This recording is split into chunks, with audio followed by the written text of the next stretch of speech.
La bondad humana no siempre hace ruido. A veces no salen las noticias ni recibe aplausos, pero está ahí, sosteniendo al mundo en silencio.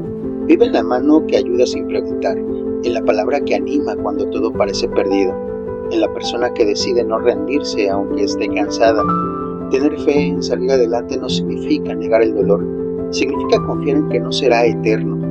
La bondad es una fuerza humilde, no grita, no presume, pero empuja a levantarse un día más, a intentar de nuevo, a creer que mañana puede ser distinto. Cuando alguien elige ser bueno en medio de la dificultad, está haciendo un acto de valentía. Y cuando confías en que puedes salir adelante, aunque no veas el camino completo, estás honrando tu propia historia. La fe no siempre es certeza. A veces es solo dar un paso más, y eso basta para seguir avanzando.